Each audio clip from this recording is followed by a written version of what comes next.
네, 안녕하세요. 오늘은 세션 쿠키 토큰에 대해서 얘기를 나눠보도록 하겠습니다. 이 세 가지가 무엇인지 알아보기 전에 왜 이 세 가지가 필요했으며 어떻게 등장하게 되었는지 알아보도록 하겠습니다. 먼저 HTTP 통신이 어떻게 이루어지는지 보면서 HTTP 통신의 특징에 대해서 한번 상기시키고 가겠습니다. 네, 클라이언트와 서버 사이에서 발생하는 HTTP 통신은 다음과 같이 일어납니다. 먼저 클라이언트는 서버에서 데이터를 담아서 요청 메시지를 보내게 되고, 서버는 이를 처리해서 클라이언트에게 다시 응답 메시지를 보내고 통신을 종료하게 됩니다. 그리고는 사용자가 로그인을 했든 말든 HTTP는 사용자에 대한 인증 정보를 전혀 기억하지 않고 있습니다. 즉, 인증에 대한 상태를 유지하지 않고 있는데, 이것이 바로 HTTP의 스테이트레스라는 특징입니다. HTTP는 스테이트레스하기 때문에 다시 요청을 보낼 때 또다시 인증 정보가 필요하게 되는 것이죠. 그런데 이렇게 서버에 들어오는 요청이 많아지게 되면은 클라이언트는 매번 서버에 인증 정보를 보내주어야 합니다. 때문에 사용자는 페이지를 이동할 때마다 매번 아이디를 그리고 비밀번호를 입력하여 로그인을 해주어야 합니다. 이렇게 매번 로그인을 하게 되면 정말 번거롭겠죠. 그래서 이 스테이트레스한 HTTP의 문제를 해결하기 위해서 쿠키 세션 토큰이 등장하게 되었습니다. 먼저 쿠키에 대해서 알아보도록 하겠습니다. 쿠키란 서버가 웹브라우저에 보내주는 작은 데이터 조각입니다. 이렇게 작은 데이터 조각이 HTTP 통신을 하면서 데이터를 주고받게 해주는 매개체가 됩니다. 먼저 클라이언트가 서버에게 요청 메시지를 보내면 서버는 받은 요청을 처리하여 다시 클라이언트에게 응답 메시지를 보내죠. 이때 서버는 응답 메시지에 데이터를 담은 쿠키를 담아서 같이 보내줄 수 있습니다. 서버로부터 응답 메시지에 담긴 쿠키를 이제 받았다면 클라이언트는 이 쿠키를 브라우저 내에 저장하게 됩니다. 그리고 브라우저에서 동일한 서버로 다시 요청 메시지를 보내게 된다면 클라이언트는 브라우저에 저장되어 있던 쿠키를 요청 메시지에 이제 다시 전송하게 됩니다. 이때 이 쿠키는 도메인을 기억합니다. 이렇게 네이버 서버에서 만들어진 쿠키는 자기가 네이버에서 왔다는 것을 알고 있기 때문에 다시 네이버로 요청을 보낼 때 자동으로 메시지가 담겨서 보내지게 됩니다. 반면에 유튜브 서버로 이제 요청을 보내게 되는 경우에는 네이버에서 온 쿠키는 보내지지 않게 됩니다. 이제 쿠키를 사용해서 어떻게 사용자 인증 정보를 기억하게 되는지 과정을 한번 살펴보겠습니다. 먼저 사용자가 아이디와 비밀번호를 입력한 후에 로그인 버튼을 눌러서 서버에 로그인 정보를 보냅니다. 그러면은 이 로그인이 성공을 했다면 서버는 사용자 인증 정보를 쿠키에 담아서 응답 메시지에 같이 보내게 됩니다.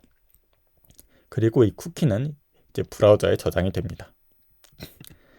이후에 클라이언트가 서버에 다른 요청들을 보내게 될 때 쿠키는 자동으로 이렇게 보내지게 됩니다. 서버는 이 쿠키를 받아서 해당 요청을 보낸 클라이언트가 누구인지 식별할 수 있게 됩니다. 따라서 매번 요청을 할 때마다 로그인하는 일을 방지할 수 있게 됩니다. 쉽게 말해 쿠키는 클라이언트에 저장되고 동일한 서버를 이용할 때마다 보여주는 데이터 조각이라고 말할 수 있겠죠. 쿠키에는 사용자 인증 정보뿐만이 아니라 언어, 이제 글꼴, 테마와 같이 사용자가 브라우저에서 설정해준 값도 저장될 수 있습니다. 또 웹사이트 이용 기록에 대한 데이터와 도메인, 경로, 만료일자들을 담을 수 있습니다.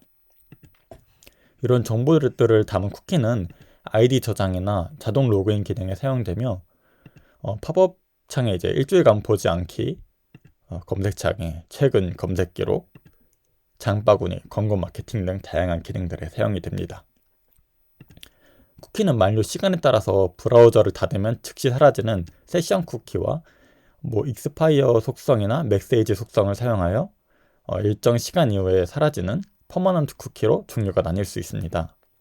또한 보안적으로 취약한 쿠키를 이제 단점으로 보완하기 위해서 관련된 옵션을 지정해 줄 수 있는데 시큐어 쿠키와 HTTP only 쿠키가 그 대표적인 예시입니다. 하지만 이 쿠키에도 한계가 있는데요. 먼저 로컬에 저장되기 때문에 XSS, 크로스 사이트 스크립팅 공격과 이제 스니핑 공격에 취약하다는 보안적인 문제가 존재합니다. 또 다른 문제는 쿠키 하나에 4KB 데이터밖에 저장을 할 수 없기 때문에 저장 용량이 적다는 점입니다. 즉 쿠키에는 사용자 인증 정보를 담아서 전송하는 것은 문제가 조금 많아 보이죠. 네. 그래서 다음에 설명드릴 세션이 등장하게 됩니다. 세션은 이전에 쿠키를 이용한 인증 방식입니다. 이 세션을 사용하게 될 때 어떻게 인증 과정이 일어나게 되는지 설명드리겠습니다. 먼저 사용자가 아이디 비밀번호를 입력하여 서버에게 로그인을 요청을 하면은 서버는 로그인 정보를 확인합니다. 뭐 아이디와 비밀번호가 맞았다면은 서버는 세션 DB에 해당 유저에 대한 정보를 이제 세션으로 이렇게 저장을 하게 됩니다. 이제 세션 DB의 이제 세션은 세션 ID라는 별도의 식별자가 존재합니다. 그래가지고 이 세션 아이디를 쿠키에 담아가지고 로그인 요청에 대한 응답 메시지와 함께 클라이언트로 전달하게 됩니다. 이제 클라이언트가 동일한 서버에 다시 요청을 보내게 된다고 가정을 해볼게요. 이 세션 아이디가 담긴 이 쿠키를 자동으로 이렇게 요청할 때 전송을 하게 됩니다. 그러면은 서버는 이 쿠키에 담겨 있는 세션 아이디를 보고 DB에서 해당하는 세션을 확인하게 됩니다. 이때 서버는 이 세션을 보고 방금 받은 요청이 아이디가 rabbit123인 유저한테 왔음을 이제 알게 되는 거죠. 이렇게 쿠키에는 세션 아이디만 이렇게 쿠키에는 이 세션 아이디라는 하나만 담아놓고 유저 데이터는 이 서버의 DB에서 관리하는 것이 세션 인증 방식입니다. 쿠키 인증 방식과의 차이점은 쿠키 인증 방식은 민감한 유저의 정보가 이제 클라이언트 쪽에 저장이 되었던 반면에 세션 인증 방식에서는 중요한 유저 정보는 이제 서버에 저장해 놓고 클라이언트 쪽에는 세션 아이디만 받아서 관리한다는 점입니다. 여기서 짚고 넘어가야 할 점은 세션과 쿠키는 완전히 분리된 개념은 아니고 쿠키를 기반으로 만들어진 것이 세션 인증 방식이라는 점입니다. 그리고 세션 인증 방식에서는 쿠키는 세션 아이디만 주고받기 위한 수단이 됩니다. 그래서 유저의 중요한 정보는 서버에 이제 세션 DB에 저장해 놓고 쿠키에는 세션 아이디라는 문자열만 있기 때문에 보안적으로 좀 더 안전하게 됩니다. 세션 인증의 장점인데요. 먼저 서버에서 사용자의 정보를 서버에서 관리한다는 점입니다. 그래서 쿠키를 탈취당해도 이미 유의미한 정보는 이미 서버에 있기 때문에 그래서 좀 더 보안적으로 안전하고 또 서버에 로그인 정보를 저장하고 있기 때문에 서버에서 강제 로그아웃을 할 수 있다는 점이 있습니다. 대표적인 예시로 이제 다른 기기에서 접속된 계정을 로그아웃하는 기능과 뭐 넷플릭스에서 이제 계정 공유 숫자를 제한하는 기능이 있겠죠. 이제 세션 DB에서도 한계가 존재합니다. 유저에 대한 정보는 서버에서 관리하기 때문에 로그인된 유저가 이렇게 많이 늘어날수록 세션 역시 많아지게 돼요. 그래서 서버 메모리를 많이 차지하게 됩니다. 또 요청이 발생할 때마다 서버는 쿠키를 확인해서 세션 DB를 한 번 더 뒤져봐야 되죠. 그리고 세션 아이디랑 일치하는 세션이 뭔지 한번 확인을 해봐야 돼요. 그래서 클라이언트로부터 이제 요청이 많아지면은 해당 유저 정보를 찾고 매칭하는데 오랜 시간이 걸리게 되면서 이제 서버에 부하가 가해지게 됩니다. 또한 이제 사용자의 HTTP 요청을 해커가 가로채는 경우에 요청에 담긴 쿠키 정보를 이제 알 수 있기 때문에 해커가 탈취한 쿠키를 사용하여서 서버에 이렇게 요청을 보낼 수가 있습니다.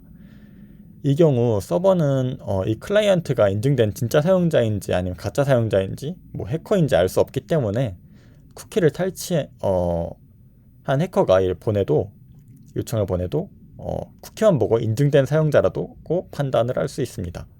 이러한 문제는 이제 HTTPS를 사용하거나 세션의 유효 시간을 설정해서 이제 시간이 지나면 세션을 끊어버리도록 하여 해결을 할 수가 있습니다. 이번에는 JWT 인증 방식에 대해서 한번 알아볼 건데 그 전에 이제 토큰이 무엇인지 잠깐 짚고 넘어가겠습니다. 토큰은 사용자를 인증하거나 인가하는 데 사용되는 작은 데이터 조각입니다. 그래서 토큰은 문자열, 제이슨 객체 또는 인증서 디지털 인증서와 같은 형식을 취할 수 있습니다. 그리고 이 토큰 중에서 가장 많이 사용되는 형식이 이제 JWT, JSON 웹 토큰입니다. JWT를 사용해서 이제 유저 인증을 처리했을 때 어떤 식으로 동작이 되는지 한번 알아보겠습니다. 먼저 사용자가 아이디, 비밀번호를 입력해서 로그인 요청을 합니다. 그러면은 해당 아이디 비밀번호가 맞다는 것을 이제 확인을 하고 이전과는 달리 DB에는 아무것도 저장해 놓지 않습니다. 대신에 이제 사용자 아이디 및 이제 아이디와 이제 사용자 이름 같은 이제 사용자 정보들을 JSON 객체로 인코딩을 하고 그리고 비밀키를 사용하여 이제 서명해서 JWT를 만들게 됩니다. 이렇게 만들어진 JWT는 응답 헤더나 이제 쿠키에 넣어서 보내지게 되고 이 JWT 토큰을 받은 클라이언트는 로컬 스토리지나 다른 저장소에 저장하게 됩니다. 이후에 클라이언트가 다시 서버에 다시 요청할 일이 생겼다고 해요. 그러면은 이 다시 요청 메시지의 헤더에 JWT를 담아서 서버에 다시 보내지게 됩니다. 그러면은 서버는 비밀키를 사용하여 서명을 확인하고 이 JWT의 진위 및 무결성을 확인하게 됩니다. 이 토큰이 유효하게 되면은 서버는 페이로드에 포함된 사용자 정보를 사용하여 요청을 인증하고 권한을 부여할 수 있습니다. 만약 요청을 보고 이 토큰이 조작되었다 아니면은 유효기간이 지나서 만료되었다라고 판단을 하면은 사용자에게 재인증 요청을 보낼 수도 있습니다. JWT는 이제 다음과 같이 이제 헤더, 페이로드, 그리고 시그니처로 이루어져 있는데요. 헤더는 토큰 유형과 토큰 보안에 사용되는 서명 알고리즘을 지정을 합니다. 그리고 페이로드는 사용자 아이디 같은 이런 데이터와 만료 시간 같은 JWT 정보들이 포함이 되게 됩니다.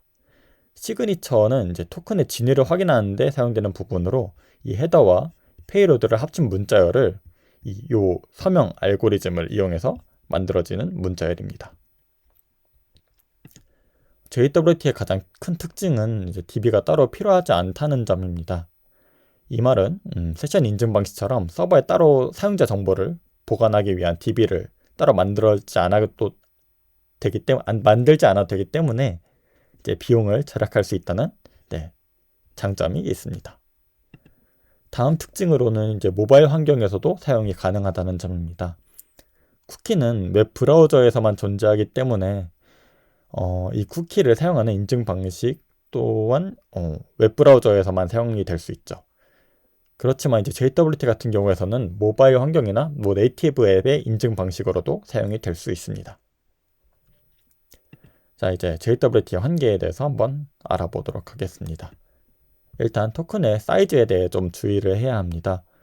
저장 용량이 이제 4KB였던 쿠키와는 다르게 JWT는 훨씬 길이가 길어질 수가 있어요. 그리고 이 JWT 토큰은 이제 HTTP의 헤더에 넣어져서 전송이 되게 되기 때문에 페이로드의 크기가 크면 클수록 데이터 전송 비용도 커진다는 단점이 있습니다. 이는 요청이 많아지면은 서버 부하의 문제로 이루어집니다. 그래서 페이로드가 커지면은 적절한 알고리즘을 선택해서 이제 압축을 하거나 아니면 페이로드 자체를 최적화하는 방법을 고려를 해야 합니다. 두 번째로는 보안 위험이 존재한다는 점입니다. JWT가 해커에 의해서 탈취당했을 때 사용자의 정보가 유출되거나 아니면은 해커가 사용자를 가장하고 서버의 리소스에 접근할 위험이 있어요. 그래가지고 JWT에서는 민감한 정보를 넣지 않도록 해야 합니다. 이러한 위험을 완화하기 위해서는 JWT를 생성할 때 헤더에 적절한 보안 알고리즘을 지정을 하거나 아니면 만료 시간을 설정해서 토큰을 탈취당해도 일정 시간 이후에 토큰이 만료되도록 해야 합니다. 이상으로 발표를 마치겠습니다. 네, 감사합니다.